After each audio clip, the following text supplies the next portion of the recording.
听见他的孩子在参加儿少训练的时候被圣灵充满了，他与许多参加训练的孩子的当下都被圣灵充满，而他们同时看见了天堂的荣美。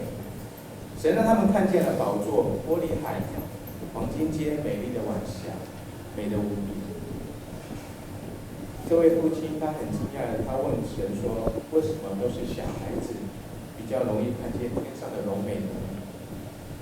那大人为什么那么不容易看见呢？”主就回答他说：“让小孩子到我这里来，因为天国正是小孩这样的人，所以我们要转变，成为小孩，才能进天国。”所以我们当家长的或是当长辈的，不可轻看我们的孩子，要学习主耶稣重视每个小孩。马太福音18章10节也说到：“你们要小心，不可轻看这小子里的一个。他们的使者在天上常见我天父的面，所以我们要看重孩子。若是对孩子不好，看轻他，甚至欺负孩子，小心在孩子身旁的天使会记录你的言语行为，常回到天上禀报天父。你对待孩子的一切，若是我们的社会明白这真理，就不会有乱打小孩或是虐打小孩。如果今天想要天使在天父面前为我们美言几句的话，所以我们就要开始怎么样好好的善待我们自己的小孩，是别人的小孩。我们身为父母亲的要记住，耶稣真的非常喜爱小孩，所以不仅要带孩子到神的面前，更重要的是要将孩子献给神。旧约有一位蒙神是大福的人，那个人就是亚伯拉罕，因为他敬畏神，通过神的试炼，献上了独生爱子给神，主就赐了大福给他，使亚伯拉罕的子孙多如天上的繁星、海边的沙，并且使他的后裔得着仇敌的城门，万国万民也因他的子孙蒙福。所以，聪明的父母亲每日将孩子带到神的面前，将孩子献给神。我们知道，我们经常在生活当中跟孩子相处，我们是不是经常有在孩子的面前做一个好的榜样给他们学习？我曾经在网络上有看到有一则影片，就是看到一个父亲拿着那个烟给他的孩子在那边抽，而他的那个孩子，他抽烟的那个形态，感觉就好像是很熟练，不像是完全懵懵懂懂的一个孩子。可见他从他的父亲的平常的生活的行为上面，已经将这个抽烟的这个形态融入到他的生活当中。然而他这个孩子的父亲对这个孩子做这些事情，他认为是好玩有趣，但是殊不知对这个孩子已经造成了莫大的伤害。一个孩子这个时候应该是在做什么，他却拿着香烟在那边吞云吐雾，甚至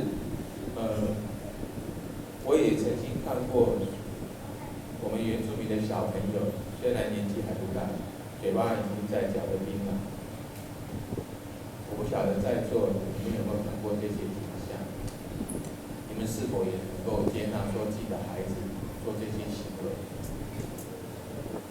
还是说你只是觉得默默的看着，然后就默许他，或是觉得你也觉得有趣呢？当我们的孩子做这些行为的时候，我们有好好的来纠正他，或是给他一个好的方向，来带领他、指引他的。所以这是很重要的。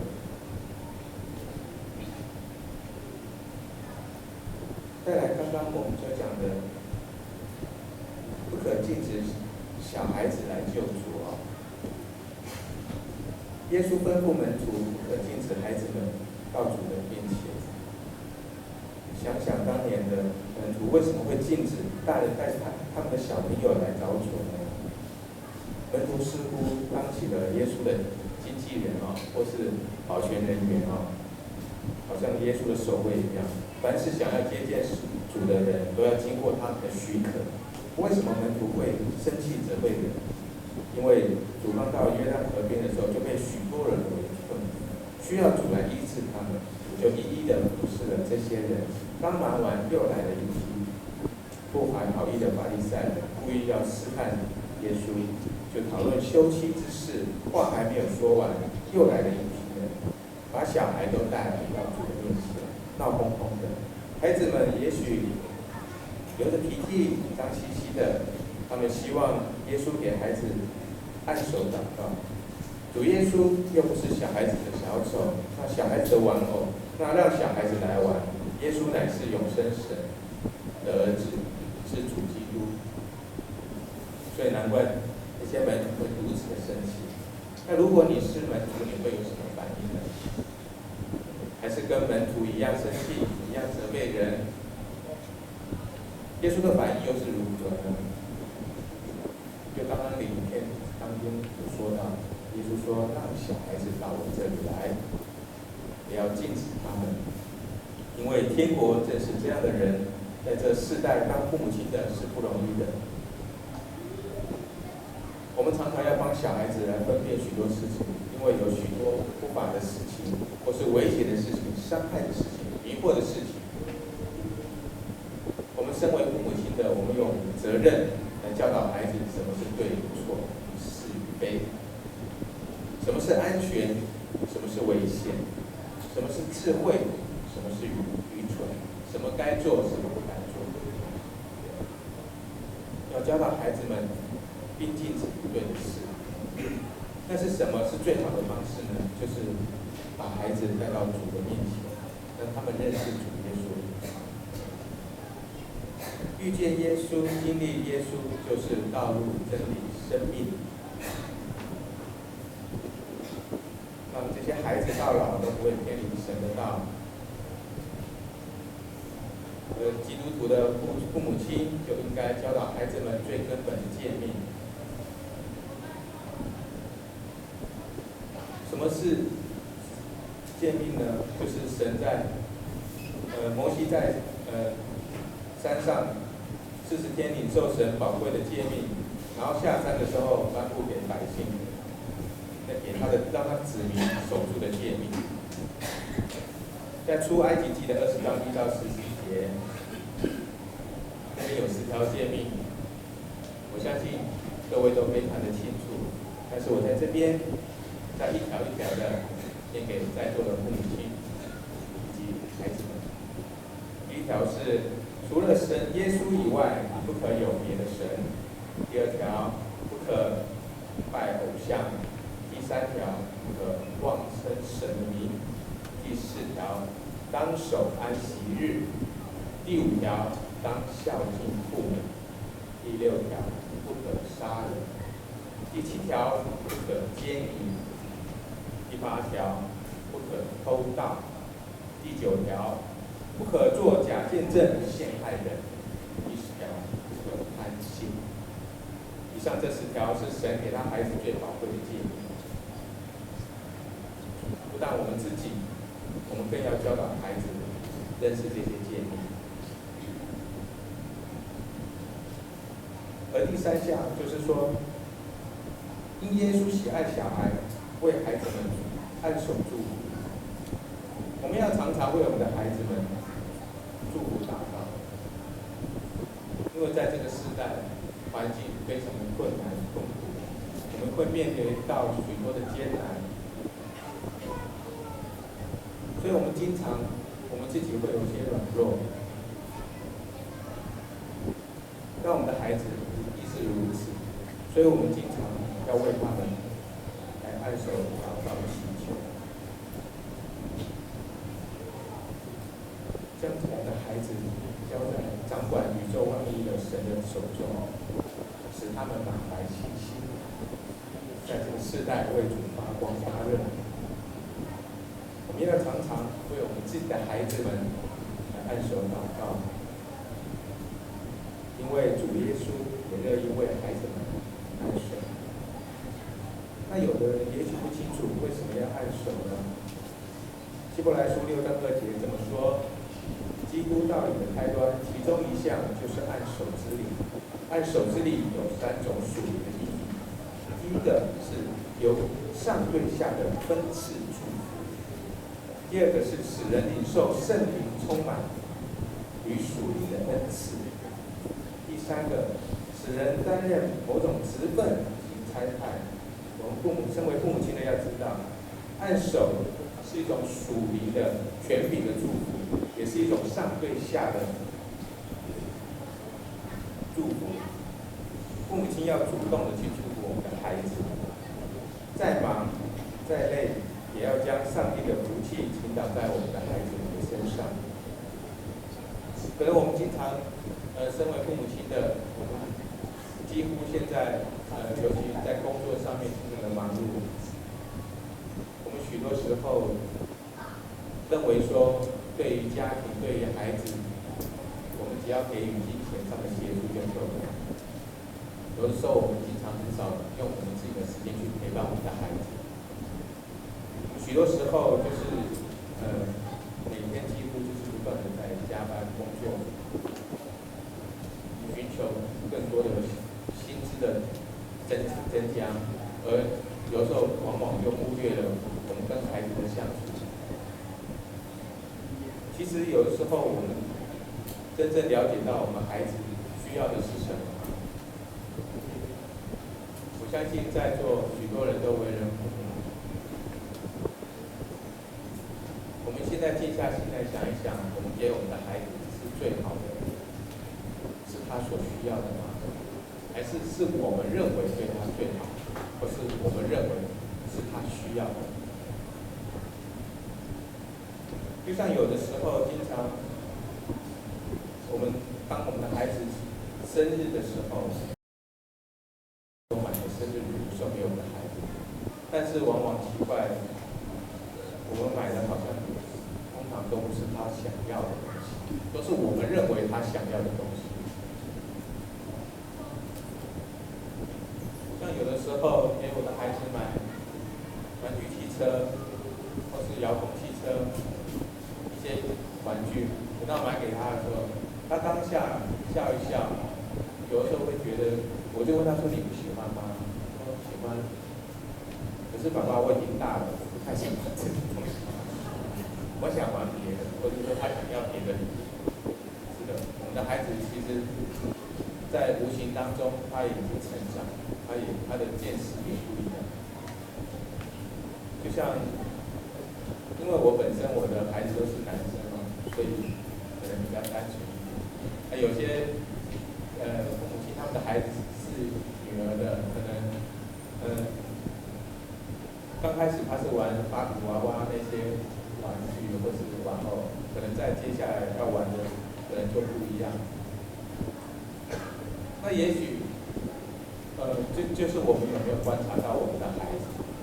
所以很多时候，其实我们在座的弟兄姐妹，我相信我们也是，我们不是出生就是这么现在这个样子，我们也是从小没有这样子一路的这样子到今天这个年纪。我们自己当初那个年纪的时候想要什么，我们的父母亲有没有给我们？我们相信回想一下就很清楚。也许那个时候家里的环境不是很好，父母亲给的东西也不一样。那个时候没有那么多的3C 的产品，那个时候我们玩的是沙包、橡皮筋、妈妈飘，诸如此类这种东西。那现在的孩子要手机、要平板、要电脑，要的都不一样。虽然他们要这些东西，但是身为父母亲的，我们也要了解到这些东西是不是他们真正需要，或是能够让他们能够有好的生活的环境。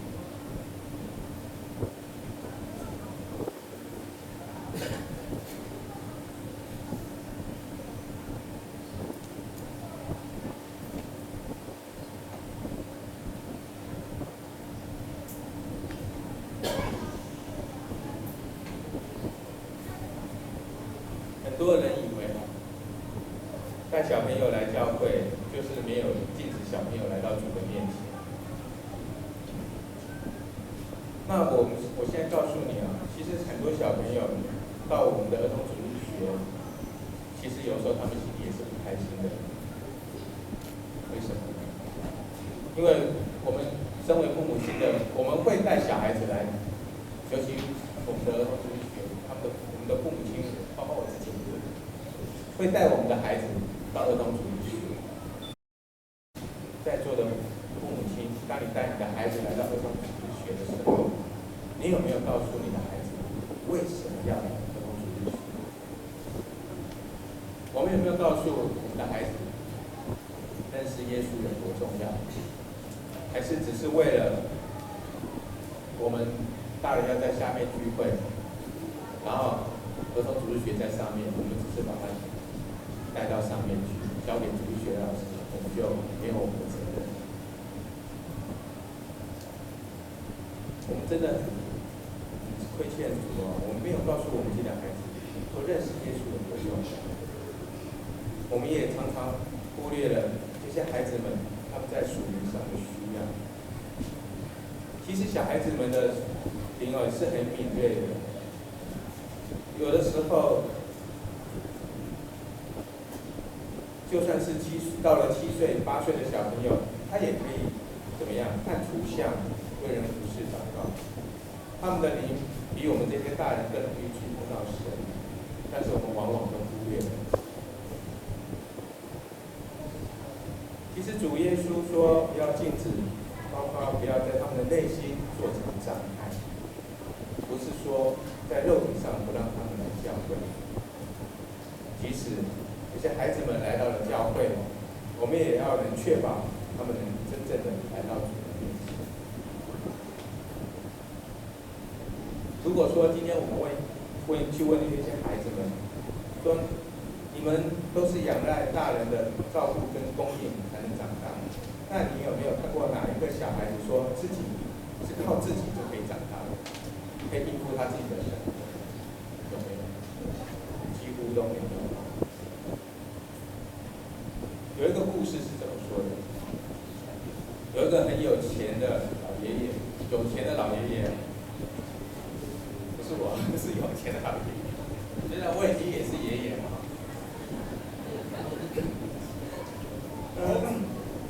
就是我，他请小朋友到他的家里面去玩，然后家里面已经预备了许多的礼物，那他请小朋友自己去挑一份礼物。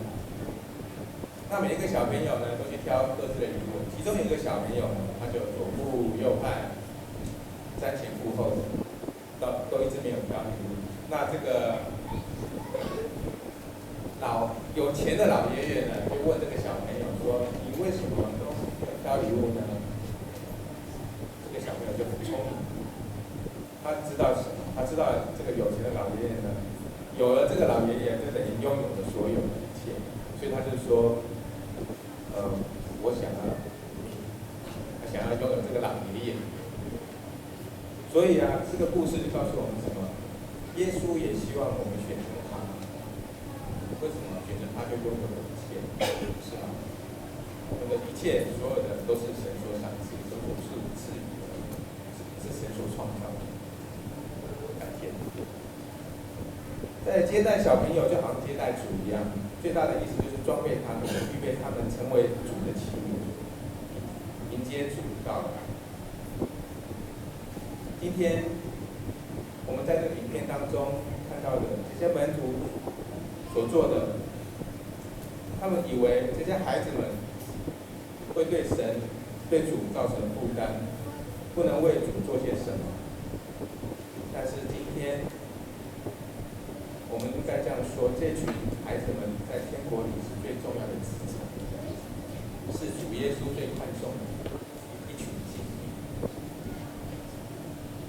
所以今天我们这边在主日学的这些孩子们，包括还有一些还没有到主日学的这些孩子，我们要好好的带领他们，装备他们，他们将来就会成为教会的栋梁，也会成为我们教会的中间的干部。如果今天我们不好好的引导他们、指引他们、装备他们，那我们可以从这一点可以可想而知，那将来我们的人才会从哪里来？今天在座的弟兄姐妹，在过去我们的儿童主日学志工和兴盛小朋友很多，但是因为现在大环境，所以现在很多父母亲都不敢生小孩，因为环境会造成，或者说他们有一些其他的难处。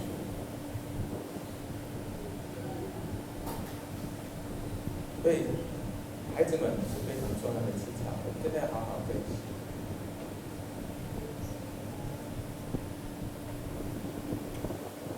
曾经有一个伟大的布道家叫牧师，他有一天到这个教会就是布道。那在布道当中，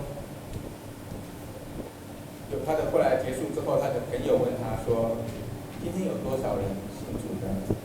他算了一下，他说有3个半。他的朋友就问他：“是3个大人1个小朋友吗？”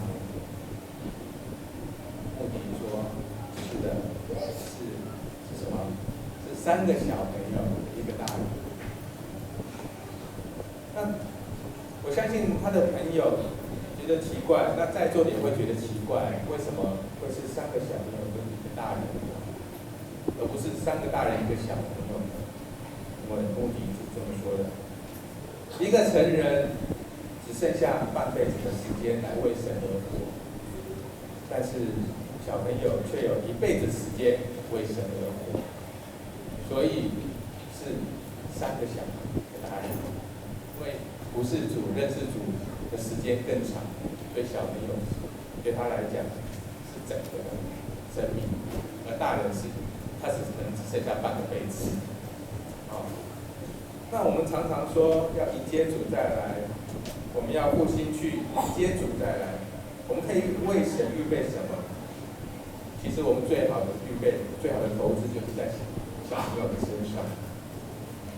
我们所剩的学习能力不多，但是在小朋友他们身上就兼具了这些一切。他们可以起来为神做精兵。只要我们愿意投资在他们的身上，去装备他们，指引他们走对的路，给他们最合适，我们的属灵态度就决定了小朋友的属灵的态度。他们的属灵声量有多大，就在乎我们怎么对待这些孩子。所以今天